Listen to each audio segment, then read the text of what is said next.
Well, if you're watching this, you might be someone who's in recovery. You might know some people who are in recovery right now too for alcohol or smoking or drugs or food or sex addiction. Maybe some people that are in recovery for gossip, negative mindset, victimhood, codependency. There's so many thousands of different types of addictions out there today. And I want to talk about something really important that isn't covered enough, I don't see, in our personal growth work, and that is what to do with a slip up. Like, what do you do? Here you are, you're on this amazing path of recovery, let's say, and maybe you've been sober for a week, or maybe you haven't smoked for 3 days, or maybe it's been 22 years, like the story I'm going to tell you of an individual that hadn't drank in 22 years. But what do you do with the slip up? Like, what happens when you go off of the wagon and you smoke again, or you eat those foods that you know are going to bring you down and make you feel guilty because you promised you wouldn't, or you butt in and give people advice when you told individuals that through your codependent work you've seen that you haven't set healthy boundaries and you're not going to give advice, and all of a sudden you find yourself out there giving advice. Or you have surgery. This is another client of mine, had surgery not too long ago, and she was in recovery for alcoholism and addiction to different prescription medications, and she found herself after surgery like validating and generalizing that it was okay to take 2 pain pills every couple hours instead of 1, and then it was 3 pain pills, and next thing you know, she's feeling like garbage because she knows that she's broken her code. She went out and started using the addictive medicines that got her in trouble in the first place. So what do you do? Hi, I'm David Essel.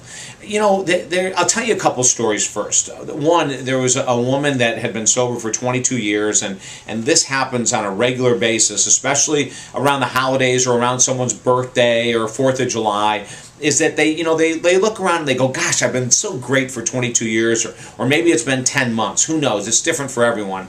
And I think I'm just going to have this glass of wine. And I'm not going to tell anyone. I'm going to do it in secrecy, and I'm sure it's going to be fine. Everything will be fine. Everything will work out. And they have their glass of wine one night. In this woman's case, she had 2 glasses of wine the first night that she drank after being clean for 22 years. And then the second night she had 3, and then the third night she drank a full bottle, and then the fourth night she drank a bottle and a half. And all of a sudden, within 4 days, she finds herself back to what she was drinking when she got sober 22 years ago.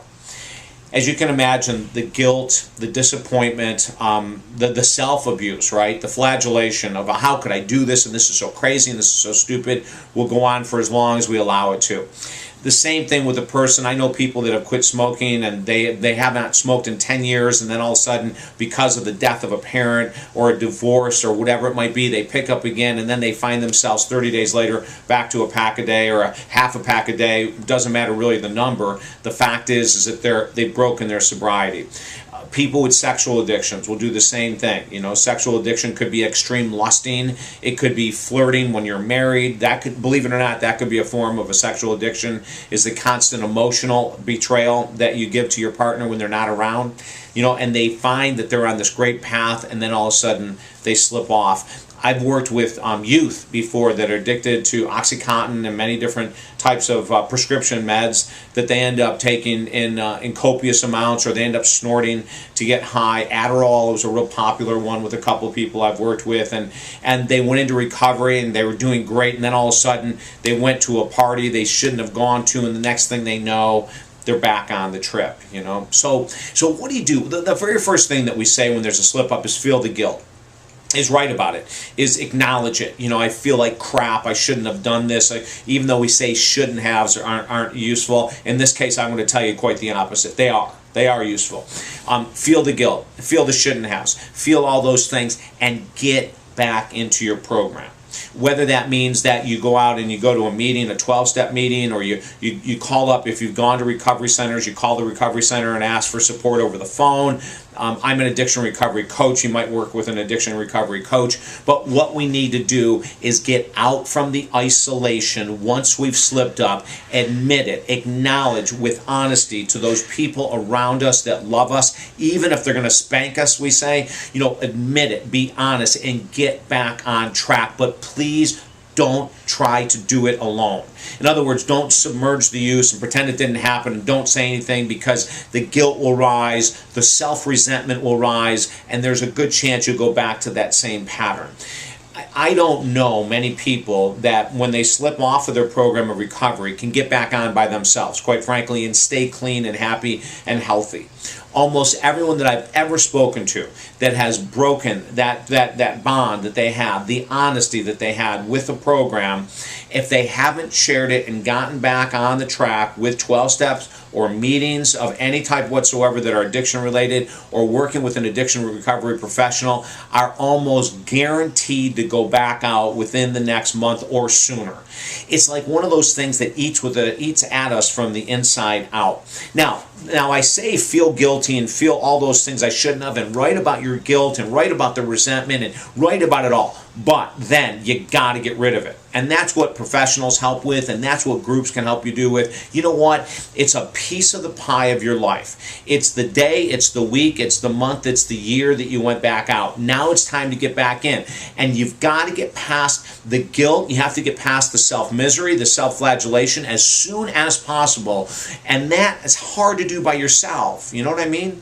The woman that I was talking about that went out, that was using the prescription medications, when she came in and said, okay, I had the surgery, I was justified that I had the pain medication in my house, my boyfriend was giving me the pills, behind his back I took more, I waited for him to leave to go to work, and then I went out and took a couple more extra, and then that afternoon I took a couple more, and when he came home that night, I had to tell him the truth because he looked in my eyes and he said there's something wrong. So I couldn't hide it. Now, as soon as she told the truth and got back into her program, the guilt started to disintegrate.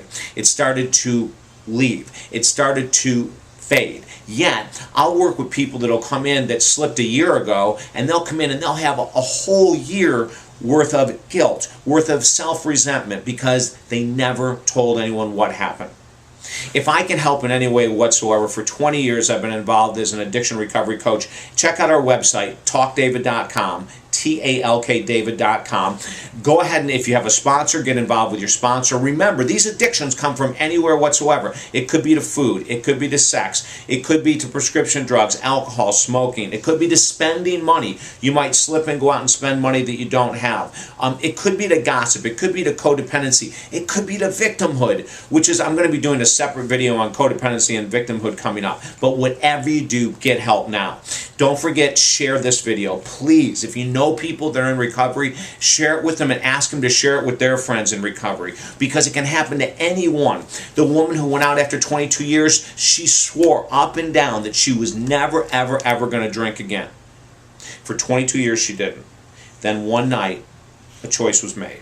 And then she had to live with that choice, get back on the horse, and ride into the sunset again. And she's doing great right now, but it wasn't by doing it herself. Okay? Again, sign up for the YouTube channel here, and most importantly, share the message. I'm David Essel. Have an awesome day.